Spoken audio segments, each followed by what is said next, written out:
1042번째 책 소개입니다. 책에서 일부 내용을 발췌하여 소개드립니다. 책 제목 줬으면 그만이지. 저자 김주환.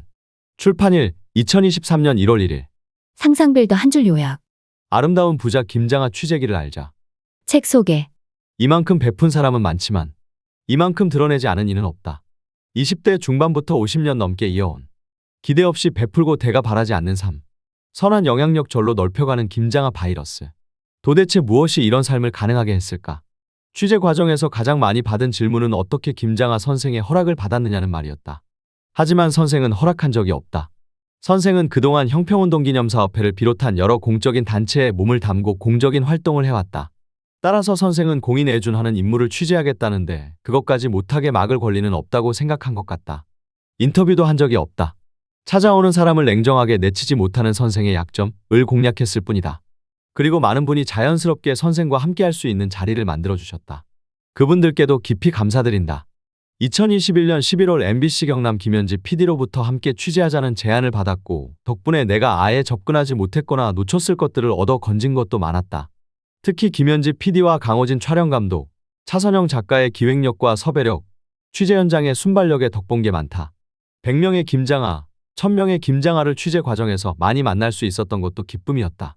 하남칠 교장은 장학금 돌려주기 차원에서 모교 학생들에게 오랜 세월 매년 장학금을 주고 있었고 본문에 등장하진 않지만 명신고 출신 건축가 박범주 1970시도 문화예술계의 든든한 후원자로 김장하를 닮아가고 있다는 이야기를 들었다.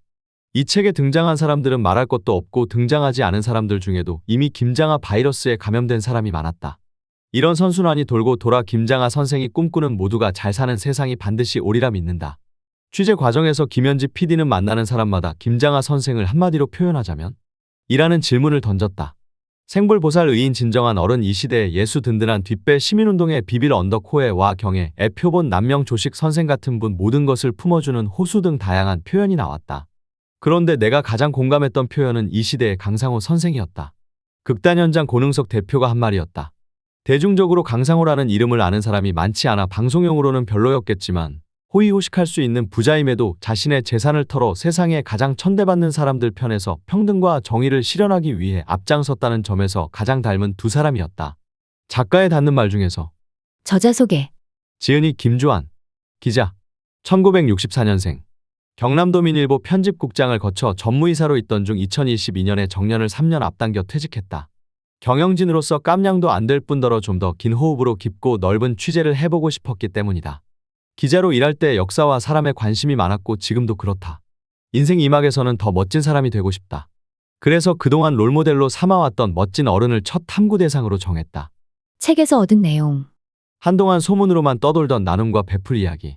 가난 속에 일군 부 아낌없이 내놓은 김장하. 언론에 자신을 드러내지 않는 김장하. 베풀고도 내세우지 않는 자세는 어디에서 연유할까? 그 일을 본받으려는 100명, 1000명의 김장하 장학생. 줬으면 그만이지 는 아름다운 부자 김장하를 취재한 기록이다. 책을 보면 김장하는 보통 사람들은 따라하기 어려운 대단한 인물이라는 생각이 절로 든다. 찢어지게 가난한 집안에서 태어나 중학교밖에 졸업하지 못하고 한약사로 성공의 대단한 부를 일군 것을 두고 하는 말이 아니다. 선생은 나눔과 베풀물 일상 속에서 실천했다. 20대 젊은 시절부터 가난한 학생들을 위해 남몰래 장학금을 주었다. 지금까지 선생의 장학금을 받은 사람이 1000명을 웃돈다고 한다.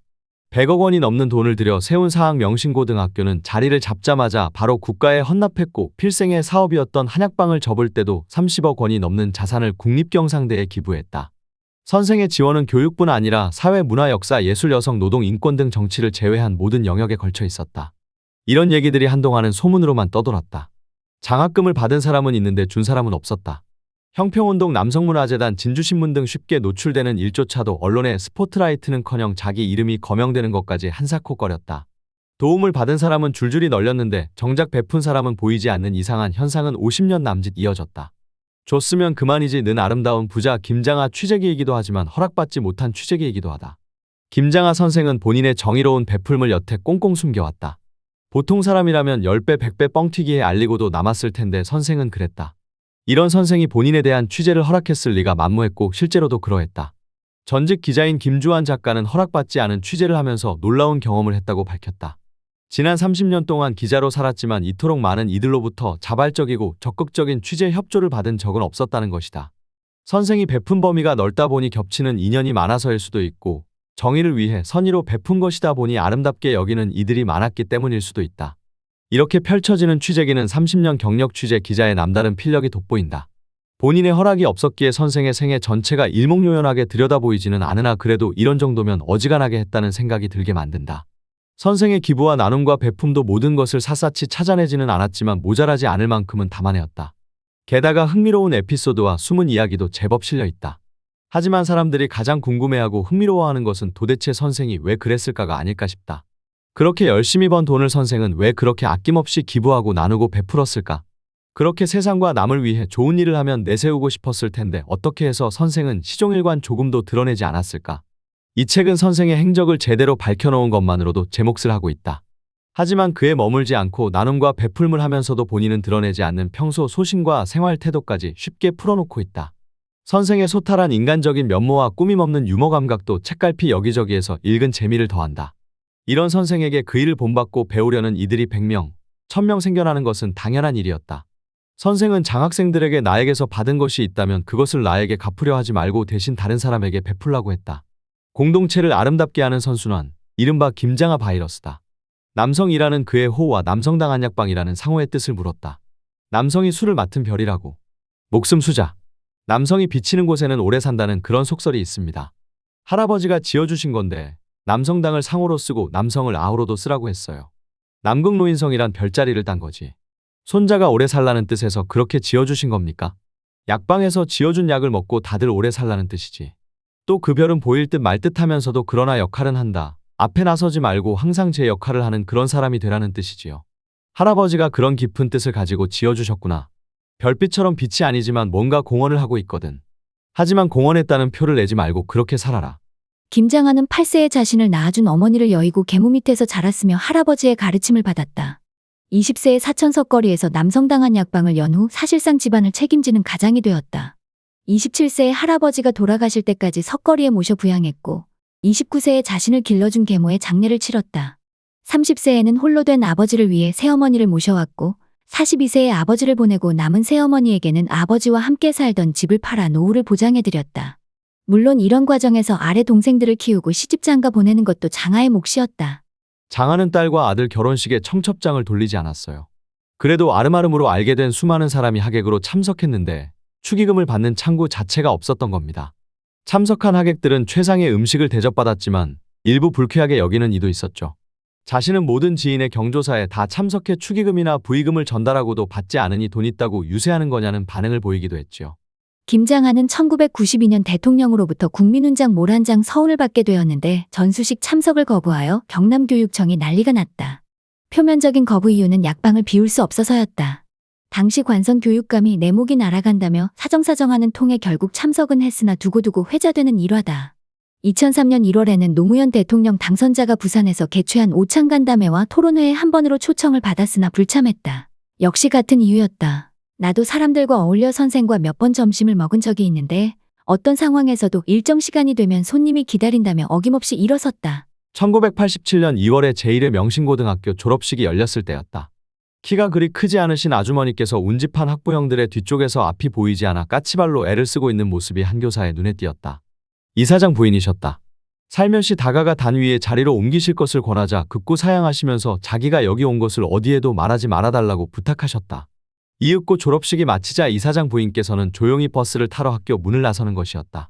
남편의 필생 사업인 학교에 첫 졸업식에 와보고 싶은 마음이야 인지상정이겠지만 행여 누가 보고 폐를 끼칠까 보아 조심하는 모습에서 그들 가족의 마음씀이 참으로 예사롭지 않다는 것을 짐작할 수 있는 일이었다. 선생은 재계 자유에 기초하여 불을 쌓고 평등을 추구하여 불합리한 차별을 없애며 박애로 공동체를 튼튼히 연결하는 것이 가능한 곳이 대한민국이라는 것을 몸소 깨우쳐 주셨습니다. 제가 사법시험에 합격하고 인사하러 간 자리에서 내게 고마워할 필요는 없다. 나는 이 사회의 것을 너에게 주었으니 갚으려거든 내가 아니라 이 사회에 갚아라고 하신 선생의 말씀을 저는 한시도 잊은 적이 없습니다. 개교 초기 잠시 있었기는 했다. 커다란 책상과 명패, 소파 등이 있는 교실 한 개 크기의 이사장실이었다. 처음엔 의뢰이 그런가 보다 하고 거기서 직무를 봤는데 한 달 정도 지나 보니 학교 시설이 부족한 데다 이사장이 자리를 차지할 이유가 없다는 생각이 들었다. 김장하는 교장에게 이사장실을 비우라고 했다. 그리고 그 자리를 양호실로 쓰도록 했다. 특별한 행사나 회의가 있는 날 말고는 학교에 자주 가지도 않았다. 이사회도 교장실에서 열었고 결제할 일이 있으면 사무실에서 했다. 학교에 갈 때도 버스나 자전거를 타고 갔다. 이사장이 자전거를 타고 학교 안으로 들어오는 모습은 학생들에게도 깊은 인상을 남겼다. 이사장 퇴임식에는 집사람도 같이 참석했거든. 마치고 돌아오는 길에 놔버리니까 섭섭하제? 하고 물어요. 왜 안 그렇겠어요? 서운하지. 그런데 내가 그때 섭섭할 것 하나도 없다. 우리 둘이 만날 때 빈손이었잖아. 지금 이거 내버려도 우리 먹고 살 만큼 남아있고 빚진 게 하나도 없는데 뭘 서운할 게 있나. 그랬지. 속으로는 서운했지만 사모님한테 그렇게 말씀하셨다는 거죠? 그렇지. 형평운동가 강상호 선생 묘역이 있다. 백촌강상호지묘라는 묘비 하나만 있었다. 누가 언제 세웠는지 알 수 없는 묘비였는데 뒷면에 이런 글귀가 적혀 있었다. 모진풍진의 세월이 계속될수록 더욱 그리워지는 선생님이십니다. 작은 시민이 과연 누굴까 궁금했다. 수소문 끝에 김경현 1966 과거사 관련 업무지원단 전문위원이 1999년에 세웠다는 것을 알 수 있었다. 왠지 이 작은 시민이 김장하 선생은 아닐까 하는 생각이 들었다. 김경현 씨에게 전화를 걸었다. 그걸 도대체 누구한테 듣고 나에게 확인하고 계신지 모르겠지만 누구한테 들었는지 그 이야기부터 좀 해보세요. 누구에게 들은 이야기는 아니고요. 그냥 내 느낌이 아무래도. 끝내 그의 실토를 받아냈다. 내 감이 맞았다. 김장하 선생이었던 것이다. 상담소 이사회에 기금이 1억이 있고 이 기금을 활용하여 여성들 피난시설을 만들었으면 좋겠는데 어떻게 하면 좋을까요? 이렇게 의논을 드렸죠. 아 좋다고 시설을 하자 아주 전폭적으로. 그동안 그런 생각하고 있었냐고. 자기도 그런 생각을 했는데 어찌 그런 생각을 다 했냐 그러면서 적극적으로 호응을 해주셨어요. 다른 이사들이 불평 안 하도록 자기가 방패를 쳐주겠다. 그렇지 않으면 집을 짓기 힘들거다. 그래서 김장하 이사장님 아니었으면 이 집은 탄생하지 못했을 겁니다. 이 사진도 그렇고 저 사진에서도 그렇고 김장하 선생은 항상 끄트머리에 있네요. 잘 보셨네요. 가운데 자리에 이사장님 자리라고 딱 놔두죠. 사양하세요. 여기서도 제일 끝에 앉아 계시죠. 아유, 나 그런데 안 간다면서 스스로 구석진 자리에 항상 가세요. 사람들이 막 이렇게 모시는 걸 또 굉장히 싫어하세요. 그런 것 같네요. 본인이 돋보이는 걸 싫어하는. 바로 이런 거예요.